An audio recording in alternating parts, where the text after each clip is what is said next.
अस्सलाम वालेकुम।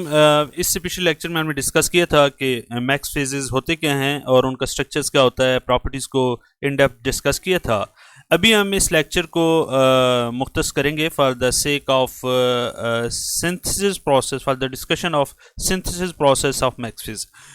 Max phase को हम कैसे बनाते हैं जनरली। ऑफ कोर्स मैंने आपको कहा था कि एक बहुत बड़ा ग्रुप है मैक्स फेजेस का, कोई एक दो कंपाउंड नहीं है कि हम कहें कि अच्छा इस तरह बनाते हैं और इसको इस तरह बनाते हैं, बल्कि एक बहुत बड़ा ग्रुप मौजूद है जिसमें मैक्स फेजेस एग्जिस्ट करते हैं। बहुत ज़्यादा डाइवर्सिटी है। ये डाइवर्सिटी दो तीन तरह की है। एक डाइवर्सिटी तो ये है कि मिसाल के तौर पे अब यहाँ पर देखें ना, टाइटेनियम Ti3Al C2 का अगर आपने मैक्स फेज बनाना है तो उसमें आपको एक तो ये है कि ये तीन एलिमेंट यूज़ होंगे। अब ये तीन एलिमेंट को आप मल्टीपल मेथड से अप्रोच कर सकते हैं कि इसे फैब्रिकेट कर सकें।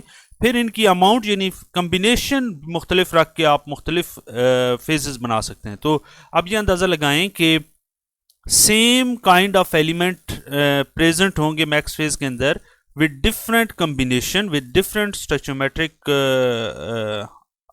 रेशोज, वो मुख्तलिफ मौजूद होंगे और इसके नतीजे में एक ही टाइप के एलिमेंट के number of MAX phases exist करेंगे।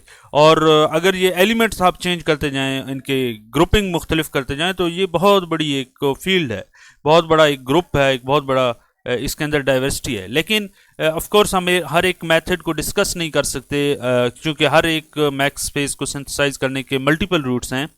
लेकिन जो मेन उसकी थीम है, जो केमिस्ट्री है, वो हम हल्की फुल्की डिस्कस कर लेंगे। एक जो mostly common max phase use होता है वो है Ti3Al C2 titanium aluminium carbide. ये एक मैक्स फेज है जो बहुत ज़्यादा यूज़ होता है। इससे जो एक्सट्रैक्ट करते हैं मैक्सीन, उसको भी हम मल्टीपल एप्लीकेशन में यूज़ करते हैं। आने वाले लेक्चर्स में हम डिस्कस करेंगे। अच्छा, अब ये जो मैक्स फेज है बुनियादी तौर पे इसका एक रूट ये है कि आप टाइटेनियम कार्बाइड एंड एल्यूमिनियम ये इनके पाउडर्स लें। According to your literature review आप देखें कि किस किस साइज़ के पाउडर लेने चाहिए। ये जब आपके पास अवेलेबल हों, इनको हम मोस्टली बॉल मिलिंग मिक्सिंग करते हैं। हमारे पास एलुमिना की बॉल्स होती हैं या जिरकोनिया की बॉल्स होती हैं जिसको यूटिलाइज करते हैं for the mixing of this powder, और उसके बाद हम सिंटरिंग करते हैं। इन डेप्थ जाएँ तो इसका प्रोसीजर ये है कि आप इनकी रेशियोज जो हैं, जो मैंने यहाँ पर रेफरेंस मेंशन किया हुआ है, ये हम टाइटेनियम कार्बाइड टाइटेनियम एल्यूमिनियम की रेशियो लेते हैं 2:1, 2.1, 2:1:1.1। इन एल्यूमिनियम 1:1 और इनकी ये एटॉमिक रेशियो है। उसके बाद हम इनको क्या करते हैं, इनकी बॉल मिलिंग करते हैं, इनकी मिक्सिंग करते हैं। और ball to powder weight ratio ये होती है कि आपने 1 ग्राम पाउडर के लिए 2 ग्राम बाल्स यूज़ करनी है। और ये बाल्स मोस्टली हम एलुमिना या जिरकोनिया की यूज़ करते हैं।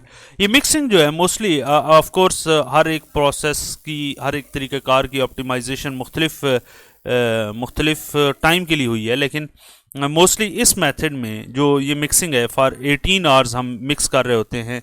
और ये जो बॉल मिलिंग है ये भी आप लिटरेचर में देखेंगे कि मल्टीपल वेज एग्जिस्ट करते हैं जिसमें आप बॉल मिलिंग करते हैं।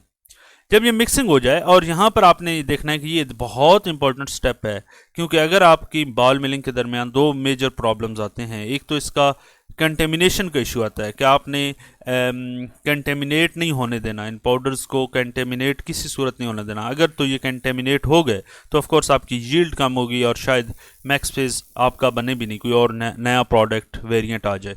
इस वजह से we have to be very careful, we need to be very careful so that कि हम ऑप्टिमम रिजल्ट गेन कर सकें।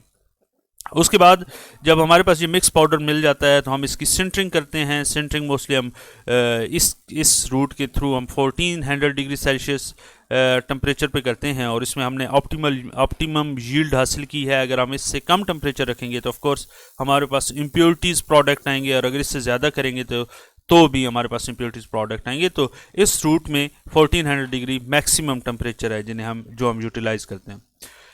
जब आप ये मोस्टली हम करते हैं कि इनर्ट एटमॉस्फेयर, आर्गॉन एटमॉस्फेयर के अंदर सिंटरिंग करते हैं। इस हाई टेम्परेचर सिंटरिंग होती है। जब आप इसे बाहर निकालते हैं तो ये मैक्स फेज एक हार्ड फेज होता है, इसे आपने ग्राइंड करना होता है चूँकि ये आपके पास एक प्रोडक्ट उस शेप का आ जाएगा जो आपका क्रूसिबल होगा, तो आप उसे ग्राइंड करेंगे ताकि वो दोबारा पाउडर में आए।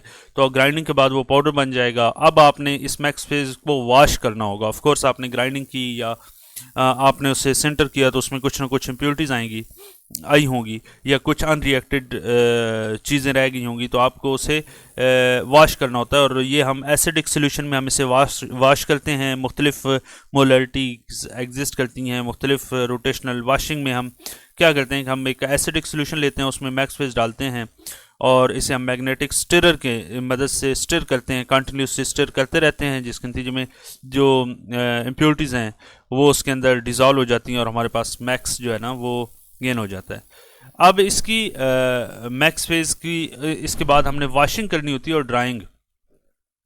जो वॉशिंग है ये तो हो गई। अब आपने उसको मैक्स फेज को उस एसिडिक सोल्यूशन से आपने उसे वॉश करते रहे।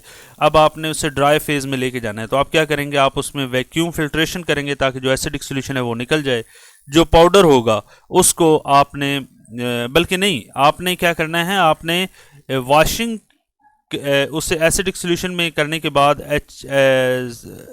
एच करने के बाद आपने सेंट्रीफ्यूज में इसे लेके जाना है और वहाँ पर इसकी वॉशिंग करनी है।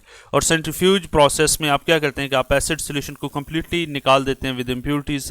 कंटिन्यूसली आप डीआयोनाइज्ड वाटर सप्लाई कर रहे होते हैं और जब आपको लगे कि उसकी पीएच जो है ना वो कम हो गई है, न्यूट्रल हो गई है, तो आप समझते हैं कि आपकी वॉशिंग कंप्लीट हो गई है। Then you what you do is के आप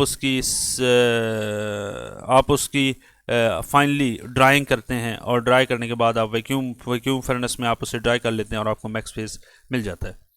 जो सिंटरिंग साइकिल है ये वाला यूज़ होता है। तो ये हमने यानी इस लेक्चर का पर्पज़ ये था कि आपको एक एग्जांपल दे दी जाए कि जो मोस्टली कॉमन हम सॉल्ट यूज़ करते हैं इन मैक्स फेज वो हम कैसे बनाते हैं और उसमें कौन कौन से पैरामीटर्स बहुत अहम होते हैं। अगले लेक्चर में हम मज़ीद डिस्कस करेंगे मैक्स फेजेस को, इसकी प्रॉपर्टीज़ को। उस वक्त तक के लिए अल्लाह हाफिज़।